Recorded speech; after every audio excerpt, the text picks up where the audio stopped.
Tell me the truth. Do you desire me too? The Apache widow's confrontation with a lone cowboy. The bullet hit the dirt 3 inches from Cole Hardin's boot before he even heard the crack of the rifle. He froze. His horse, a scarred roan named Biscuit, pulled hard against the reins. Cole held still. A man who moved fast after a warning shot was a man who ended up buried before sundown. Drop the rifle in the belt. The voice came from above. A ridge. He couldn't see her, but he heard her. Clear, controlled, no trembling. Someone who had pointed a gun at a person before and not flinched. Cole let the rifle slide from its scabbard. He unbuckled his belt slowly, let it fall into the red dust. He raised both hands and turned toward the ridge. She stepped out from behind a flat boulder. Apache. A widow's shawl hung loose over one shoulder, deep brown and fraying at the edge. She was maybe 30, maybe older. The desert had a way of making age hard to read. Her eyes were black and steady, and she held the rifle like it was part of her arm. "You were on the Eastern Trail," she said. "That trail belongs to no one who passes through honest." "I was cutting south," Cole said, "avoiding trouble in Red Rock." "You found different trouble." He almost smiled. Didn't. Appears so. Her name was Nara. He would not learn that for another hour, and only because she told him herself, as if daring him to remember it wrong, that Cole Hardin had been riding alone for 11 months. He was not running from anything specific. Or that was the story he told himself on long nights when the fire burned low and the coyotes sounded too human. The truth was closer to this. He had left a town called Delwood after a man named Garrett Voss put a knife in Cole's partner, Owen Briggs, over a card debt Owen did not actually owe. Cole had settled that account in the alley behind the Silver Spur Saloon, settled it permanent. Then and then he rode. He had drifted through 4 territories since. He was not a wanted man, technically, but he was not exactly welcome anywhere either. Nara marched him down from the ridge at gunpoint, into a narrow canyon he would not have found on his own in a week of looking. A small camp sat against the canyon wall. 2 horses, a fire ringed with flat stones, a bedroll, a leather satchel hung from an iron spike driven into the rock face, organized, careful. The camp of someone who had learned that survival was not luck, it was method. She made him sit across the fire from her. She did not tie him. That was interesting. Either she trusted her own aim that completely, or she was reading him and had decided he was not the kind of man who would run. Cole was not sure which one he preferred to be. "Where are you going?" she asked. "South. Maybe Tucson, maybe past it." "Why?" "Work, or the look of something different." She studied him the way a person studies a map they are not sure they can trust. "You killed someone," she said. Not a question. Cole met her eyes. "Yes." "Recently?" 11 months ago. She nodded once, as if he had answered a question she had already answered herself and just needed to hear confirmed. "My husband died 14 months ago," she said. "Killed by 3 men who came through here looking for water and took more than water." The fire snapped between them. Cole said nothing. There was nothing to say that would not sound like either an insult or a rehearsed comfort. And she looked like a woman who had heard every rehearsed comfort the world had to offer and found them all embarrassing. "Those men," she said, "are still alive." Cole looked up. "I know where they are," Nara said. "I have known for 6 months, and I have been waiting." "For what?"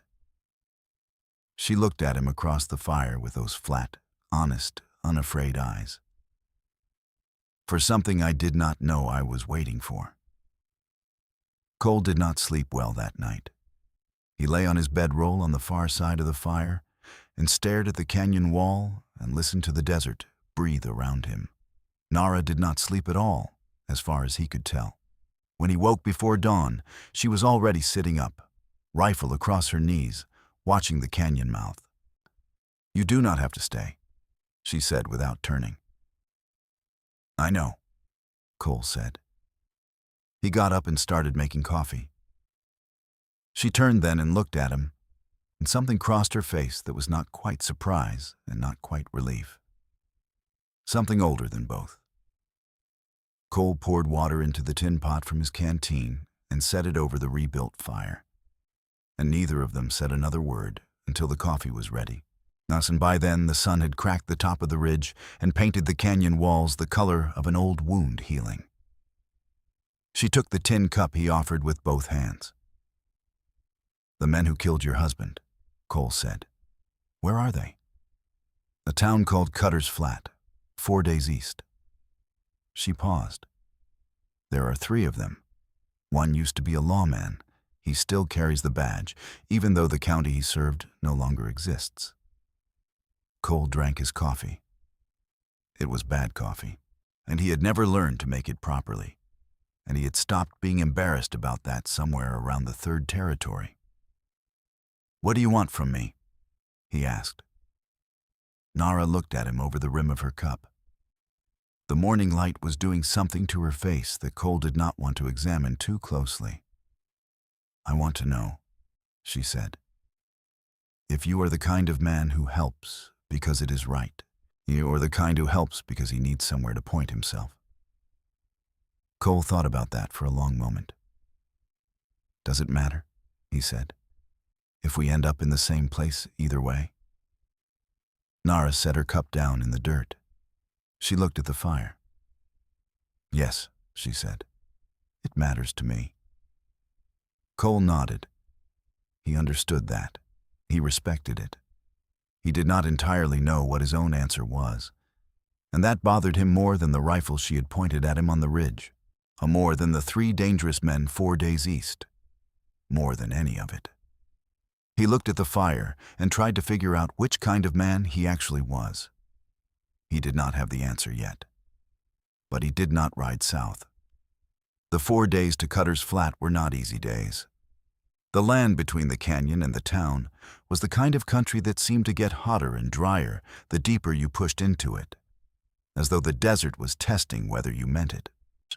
The trail wound through broken rock and dry creek beds and stretches of open alkali flat that shimmered in the heat like a plate of white iron. Cole rode Biscuit. Nara rode a black mare she called Shoka, which she told him meant cat in her dialect, though she said it like she was telling him something he might find useful later. They did not talk much the first day. Cole had learned early in his riding years that silence between 2 people said more than conversation usually managed, and some silences were uncomfortable. This one was not. It was the silence of 2 people each doing their own accounting, adding up what they knew, subtracting what they didn't, arriving at a number that was probably wrong but was the best they had. On the evening of the first day, they made camp near a dry wash where a single cottonwood had somehow found water deep enough to stay alive. Its leaves made a sound like distant applause in the wind off the plateau. Nara built the fire with 2 sticks and a piece of dry bark in less time than it took Cole to unsaddle Biscuit. "You grew up out here?" he asked. "Further west, the mountains." She fed a larger branch into the fire. "I came east after my husband's family. He was from the flats. His mother was. She needed someone near her after he passed." A pause. "She died 3 months later. I stayed." Cole accepted that. He didn't push at it. A story like that had sharp edges, and he had learned not to grab sharp edges in the dark. They ate dried meat and hardtack, and Nara produced a small cloth pouch of dried juniper berries that she mixed into the water, and it made the water taste almost like something intentional. Cole told her so. She looked at him with the corners of her mouth just barely moved, which he was beginning to understand, was what a smile looked like on her face. A thing she did not waste. "Tell me about the men," Cole said. Nara stared at the fire. "The one who carries the badge. His name is Decker. Earl Decker. He is the oldest, maybe 50. He walks with a limp from a horse fall years ago, but do not let that fool you. He is the one who gave the order." She said it plainly, without theater. The other two are younger. A man named Luis, who is maybe 25 and follows Decker the way a dog follows whoever feeds him. And a man named Cy Boone. He is the one I am most afraid of. Why Boone? Because Decker is cruel by habit. Boone is cruel by choice. She looked up. There is a difference. Cole agreed there was. They had been working cattle drives out of Cutter's Flat, using the town as a base. Decker has some arrangement with the man who runs the livery, a man named Gus Fennell. Fennell looks the other way on what Decker and his group bring in and out. You have been watching them. From a distance. I rode to Cutter's Flat twice in 6 months. I learned the layout of the streets. I know which saloon they favor. I know that Decker rents a room above the feed store on the north end of town. She paused. I know that he wears the badge on the left side of his chest and that he touches it when he is nervous. Like a habit. Cole looked at her across the fire. He felt the weight of how long she had been carrying this. 14 months of knowing, of watching, and of waiting alone in that canyon camp with the rifle across her knees and nowhere to put the waiting except into planning. You could have gone to the law, he said. He said it not as a challenge, but as a thing that needed to be named so they could move past it. Nara looked at him with an expression that did not require translation. Right, Cole said. The nearest federal marshal is in Prescott. I rode there 8 months ago. Her voice stayed even. He listened. He took notes. He told me he would look into the matter when his caseload permitted. She looked at the fire. I have not heard from him. Cole stared at the flames for a while. 8 months of no answer from the only institution that was supposed to care. He thought about Owen Briggs bleeding in the alley behind the Silver Spur and how long he had waited for someone official to care about that, too. What exactly are we riding in to do? He asked. I want to hear you say it out loud. I want to face them, Nara said. In public. I want Decker to look at me and know that I know. I want the town to hear what those men did. She met Cole's eyes. And if the law will not hold them, I want to be the thing that does. That could get both of us killed? Yes.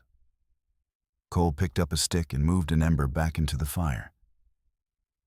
You are not asking me to be your gun, he said slowly. It's no. What are you asking me to be? Nara was quiet for a moment.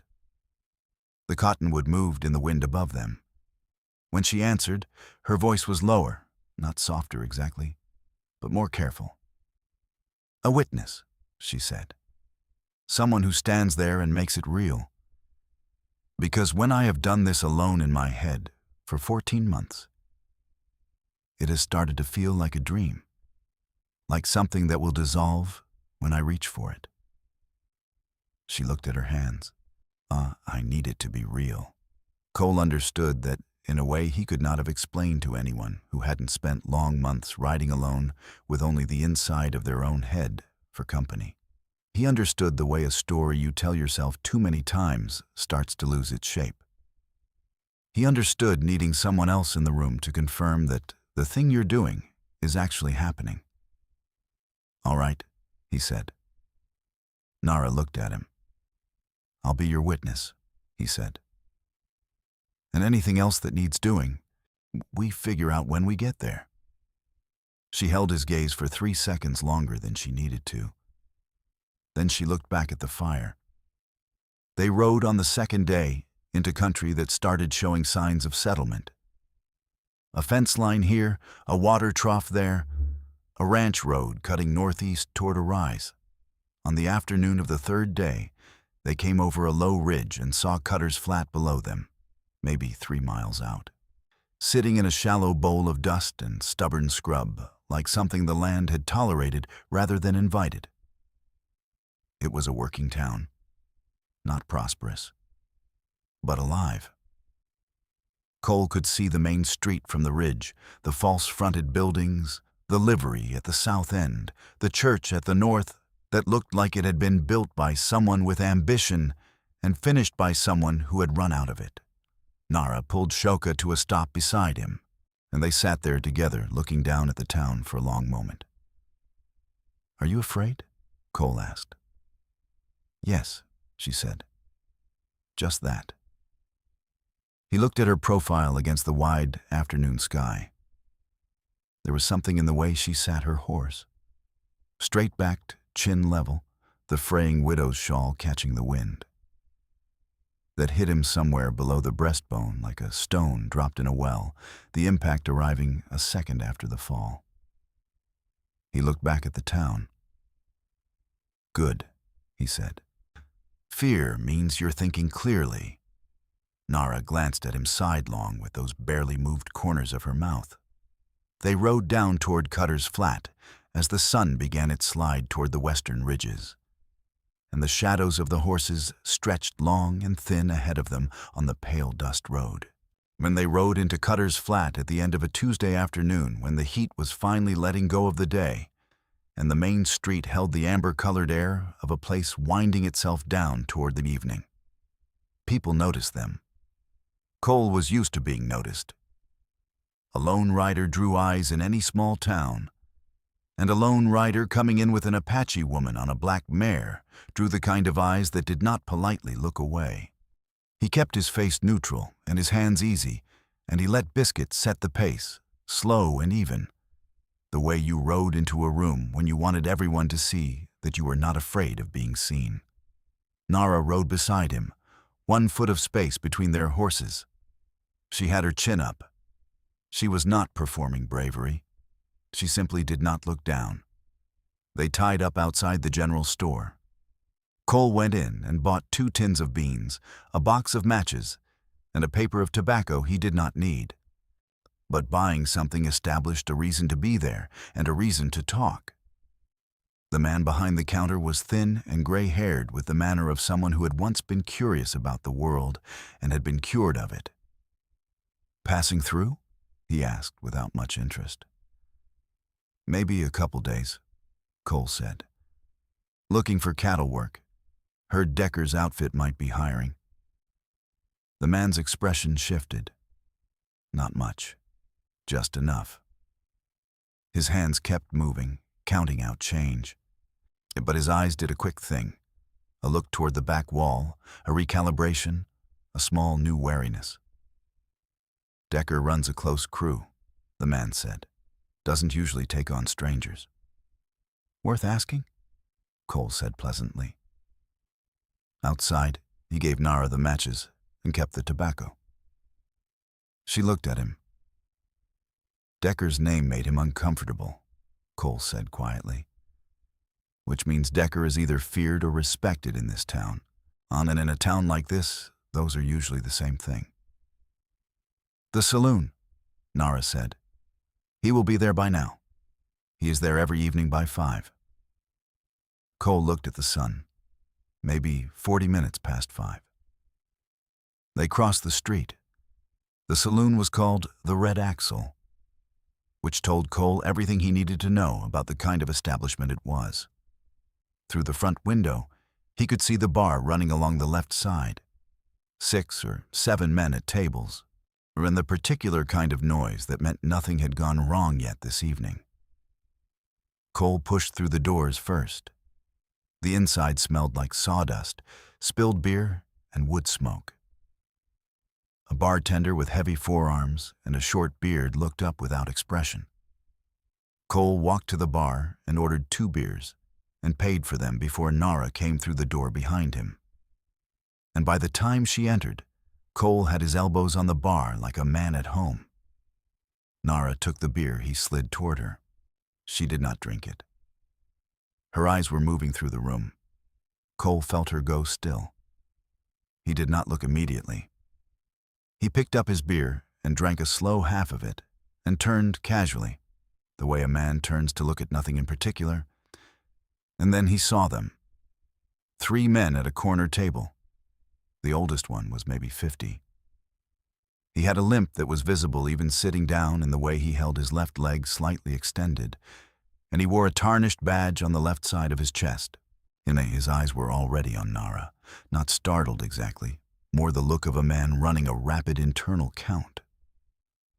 The younger one on his left, barely older than a boy, had the loose and darting attention of someone whose loyalty was entirely situational.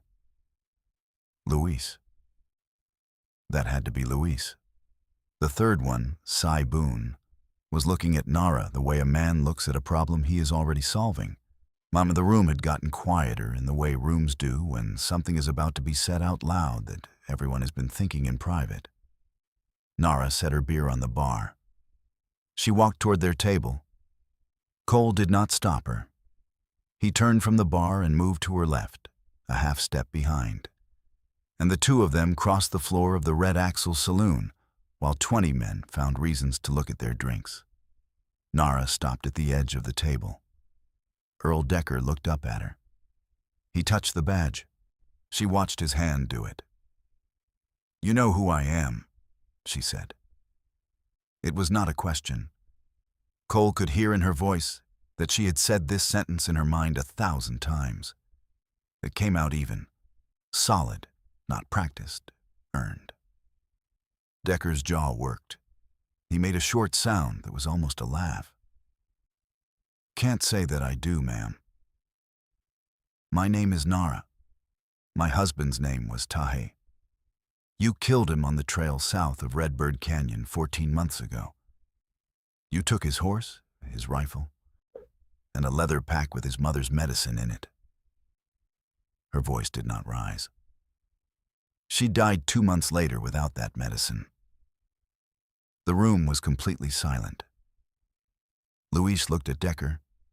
Decker looked at Nara with the calculating flat expression of a man deciding which version of a lie to use.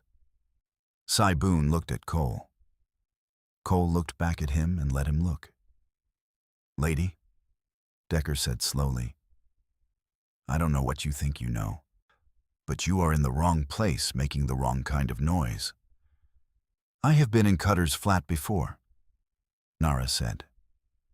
"I have talked to people here. I have sat in the marshal's office in Prescott. I have written down everything I know and left it with a woman in Redbird Canyon who will send it east if something happens to me." She paused.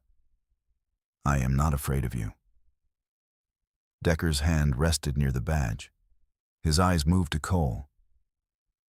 "Your friend got something to add?" he said. Old Cole pulled out the paper of tobacco he had bought and did not need and set it on the table. He said it slowly, deliberately, like a man placing a marker. "I am just here to watch," Cole said. "And to remember." Decker looked at the tobacco. He looked at Cole. He looked at Nara. And Cole saw it. The tiniest fracture in the flat calculation. The man running numbers and coming up short.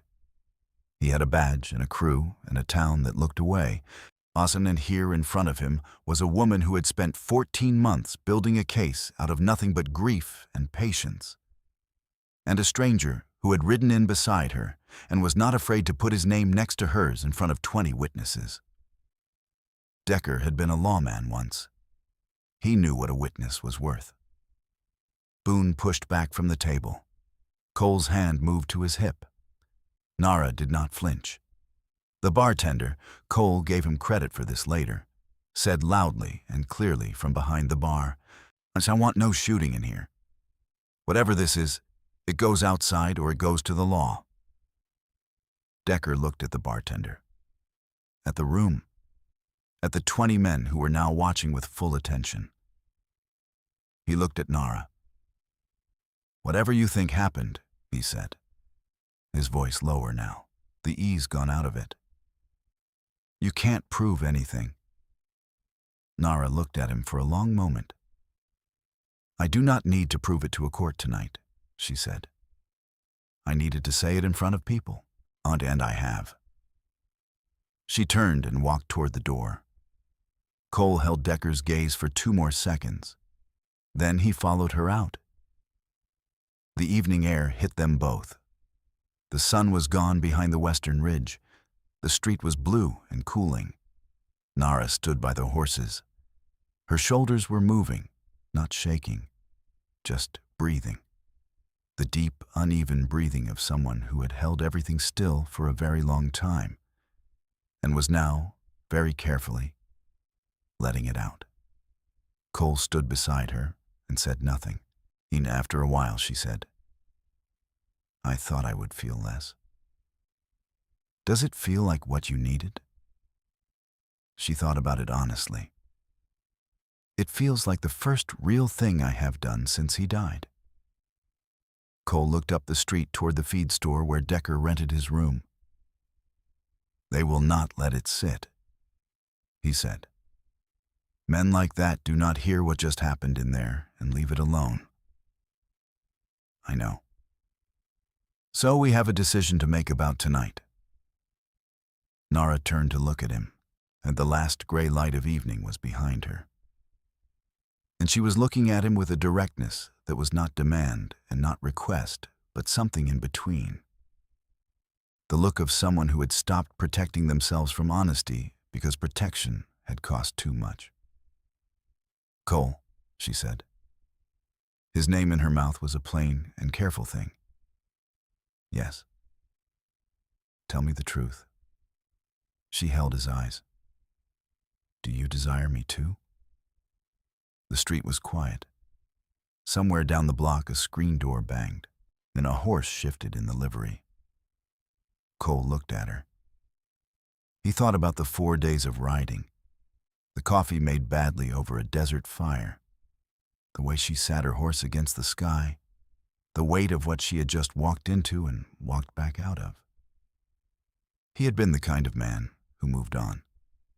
For 11 months he had been exactly that kind of man. He looked at her face in the last gray light. "Yes," he said, honest as a stone dropped in a well. Nara held his gaze. She nodded once, not dismissal, not invitation yet, just the acknowledgement of a truth received and placed somewhere safe. "Then we should stay alive tonight," she said. She untied Shoka's reins. "We will talk about the rest after." They did not sleep in the town. Cole had seen how Decker's eyes moved before they left the saloon. The quick sweep of the room, reading faces, measuring who had heard and who could be managed. A man like that did not go home to his rented room and accept a loss. He went home and made a plan, but they rode out of Cutter's Flat heading north, let the road curve behind a ridgeline, then doubled back east through a dry wash that Nara knew from her earlier visits. She moved through the dark landscape with a sureness that Cole trusted without question. He followed the sound of Shoka's hooves more than the sight of her. They made camp in a hollow between 2 rock formations, well off any road, no fire. The stars over the desert were enormous and very bright. Cole sat against one rock and Nara sat against the other, rifles across their laps, and they watched the dark and listened. Around midnight, Cole heard it first. A horse, maybe 2, moving on the road above the wash. He touched Nara's arm. She was already still. The sound passed north, then silence. They breathed. 2 riders, Cole said low. "Decker sent them north first," Nara said. "He thinks we left town going north. He thinks we are running." "Yes." Cole considered this, and the advantage of being underestimated. He had spent his whole riding life being underestimated by men like Decker, men who saw a quiet stranger and read quiet as empty. "In the morning," Cole said, We go back. Nara turned her head toward him in the dark. Back into town. Back to the telegraph office. You said you left your account with a woman in Redbird Canyon. But if there is a federal telegraph line in Cutter's Flat, you can wire Prescott directly. Not a letter that sits on a desk. A wire that requires a same-day response. He paused. And you wire it in front of the man at the office, which means another witness, which means another person in this town who knows the story. He could feel Nara thinking. Decker's protection here is silence, Cole continued. Not guns. If silence breaks, the guns are just two men and an old lawman, and that is not insurmountable. And if the marshal in Prescott does not respond? Then we solve this the other way. Cole said it flat. But I want to try the right road first. Because it is right. Because Owen Briggs deserved someone to try the right road for him, and nobody did. He paused. So I try it for the next person when I can. Silence. The desert clicked and breathed around them. Owen, Nara said quietly. My partner.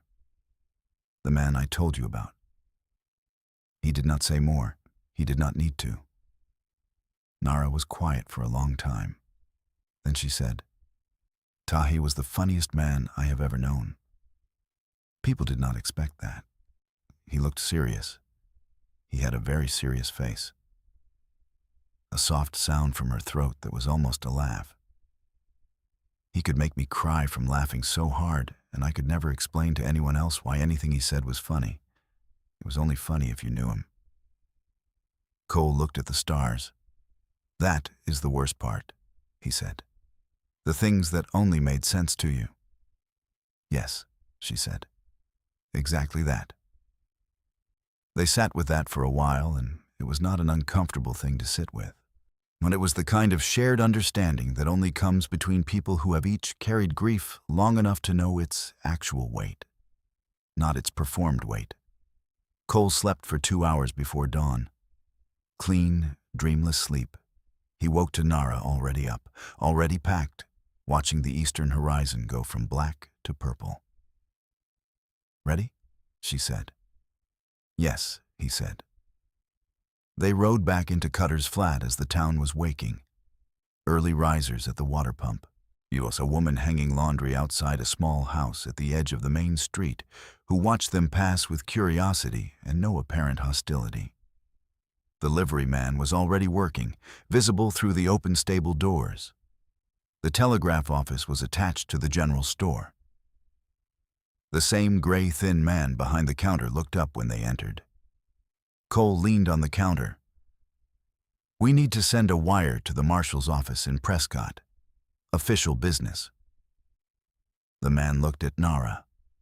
Back at Cole, and he had the expression of someone who wanted very much to be somewhere simpler than this moment. 30 cents a wire, he said. Cole put 2 dimes and a dime on the counter. Nara wrote the wire herself. She wrote it in clear, plain sentences. Names, dates, location, the account of her husband's death, the names of the 3 men, the town they occupied. She wrote it the way someone writes something they have been composing in their mind for months. No wasted words. And the telegraph man read it before he sent it. That was the point. He looked up at them when he finished reading. Something in his face had changed. The wariness was still there, but something else had come in alongside it. The look of a man who has been asked to know something he now cannot unknow. He sent the wire. Response comes back to this office, Cole told him. You hold it for us. You do not give it to anyone else. You understand? I understand, the man said. They stepped outside. And Earl Decker was standing in the middle of the main street. He was alone, which meant the 2 riders from last night had either not come back yet, or Decker had decided to do this without them. He stood with his weight slightly off his bad leg, and his hand was near his gun, but not on it. The badge caught the morning light. A few people on the street went still. Others found reasons to step off it.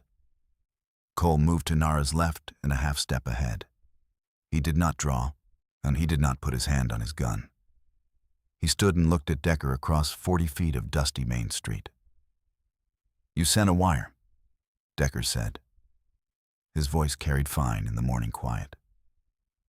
"We did," Cole said. "You are making a problem." "You made the problem 14 months ago." Decker's jaw tightened. He looked at Nara. "You think this changes anything?" Nara stepped forward until she was beside Cole. She looked at Decker, and her voice was level and clear and loud enough for the 8 people on the street to hear. "It already changed something," she said. 6 people in this town heard what I said in that saloon last night. The telegraph man read my wire this morning. The marshal in Prescott has my husband's name, your name, and a date. She looked at his badge. "You cannot make all of us forget." Something moved in Decker's face. A thing that might once have been shame and had curdled over the years into something uglier. Something that flinched at the sight of its own reflection. Behind him, Luis appeared at the entrance of the feed store. He looked at Decker. He looked at the street. He looked at the people watching. He did not come any further. Decker stood there for 10 seconds more. Cole counted them. Then Decker turned and walked back toward the feed store. His limp was more visible from behind.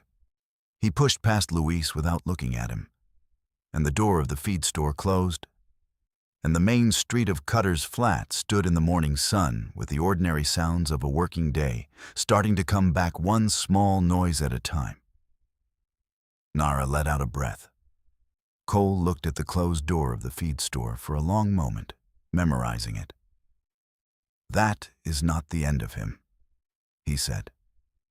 "No," Nara agreed, "but it is the end of his silence." The response from Prescott came 3 hours later. Cole and Nara waited in the small hotel at the south end of town.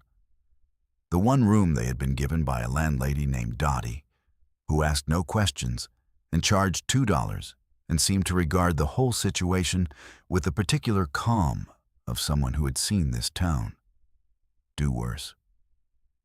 The telegraph man himself brought the response. He knocked on the door of the hotel and handed it to Cole directly, which told Cole that the wire had done its work on the man's conscience.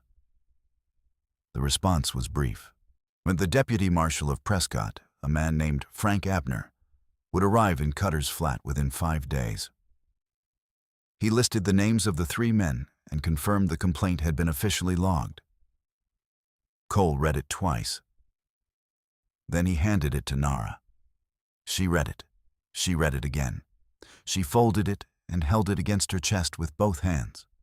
Cole sat on the edge of the bed in Dottie's hotel and watched her stand there holding that piece of paper, and he did not say anything because there was nothing to say that could fit inside what she was feeling.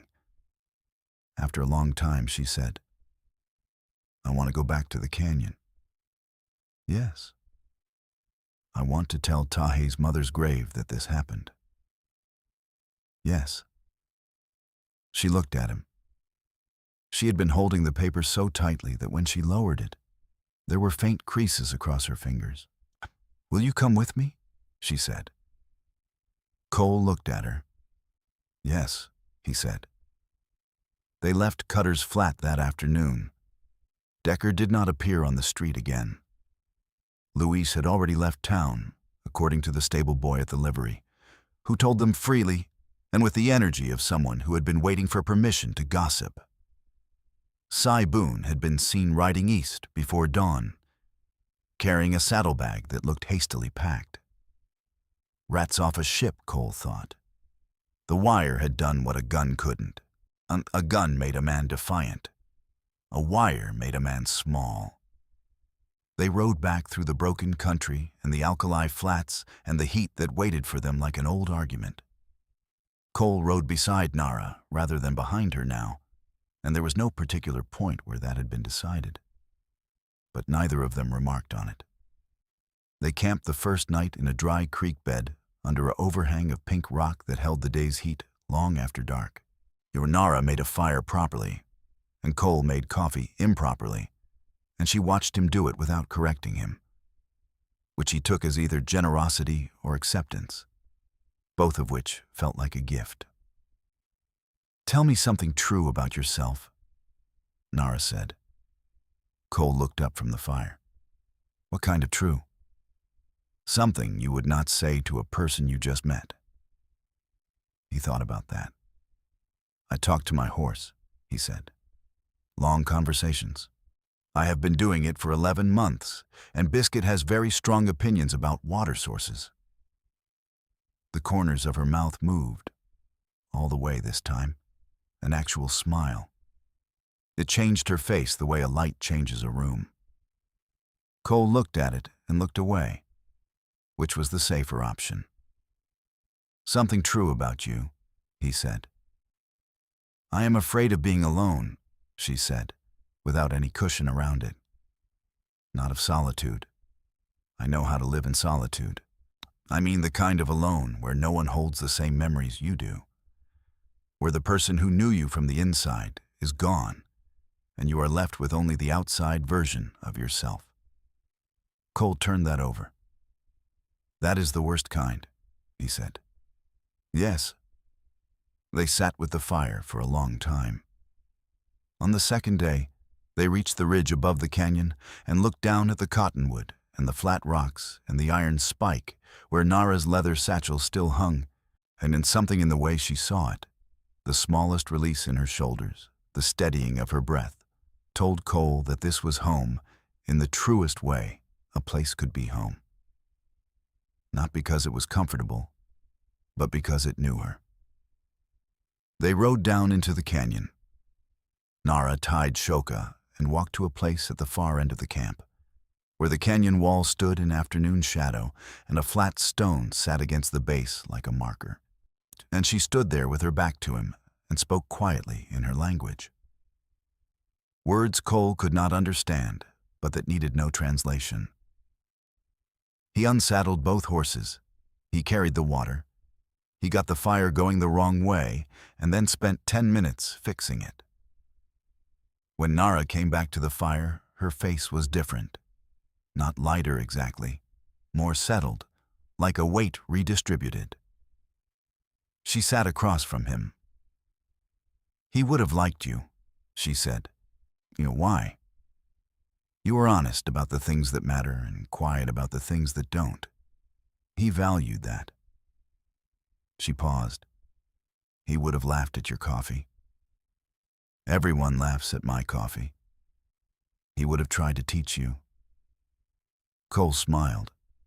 It was the first time she had made him smile in a way he could feel past his face. She watched him smile.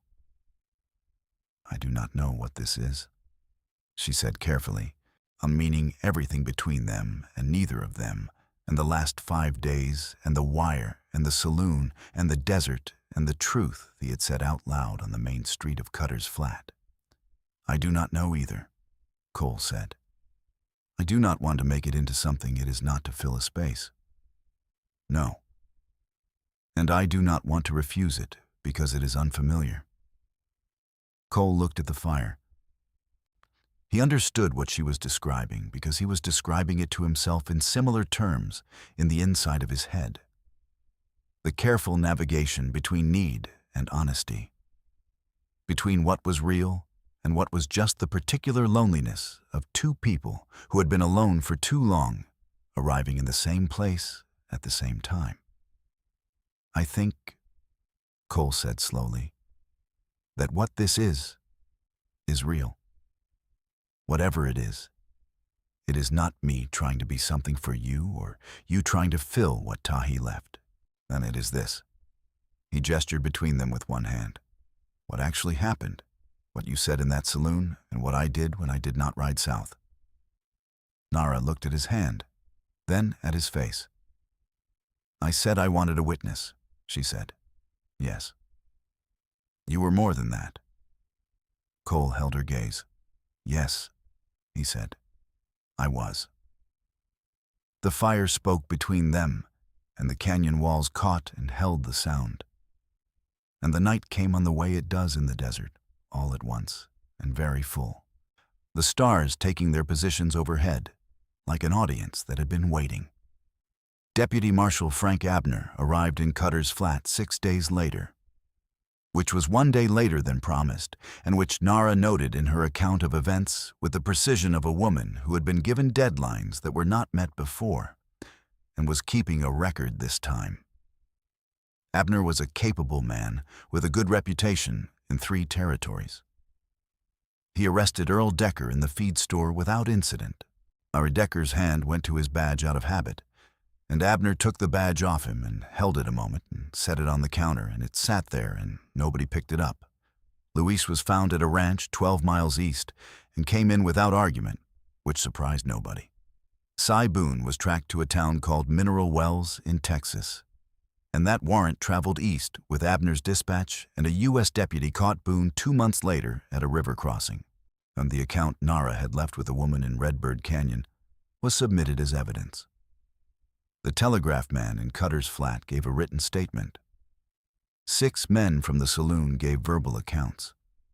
Cole was not present for the arrest. He and Nara heard about it from a rider passing through the canyon trail who had picked up the news in Cutter's Flat and shared it the way people shared news in that country, as currency, traded for a cup of coffee and an audience. Nara listened to the full account without expression. When the rider left, she sat for a long time, looking at nothing. Then she said, "It is done." Cole said, "Yes." She looked at him. Outside the canyon, the desert was its usual enormous quiet self, unconcerned with any human accounting. "What do you want now?" she said. Cole thought about 11 months of riding, about South and Tucson and the look of something different. He looked at the canyon walls, at the iron spike in the rock, or at the fire that burned right when Nara built it. "I want to see what this place looks like in winter," he said. Nara looked at him for a long time. "It is cold," she said. "I have a blanket. The water freezes in the morning. I have dealt with worse water situations." The corners of her mouth moved, all the way again. The full smile, the one that changed the room. "You will need to learn to make better coffee," she said. "I accept that," Cole said. She stood and walked to where Shoka was tied and checked the mare's water and looked up at the ridge above the canyon and then back down at him. And she was a woman who had carried a 14-month wait through the desert and through a saloon and through a main street at dawn and set it down. And what was left was not empty. What was left was her. Cole looked at the fire. He did not ride south.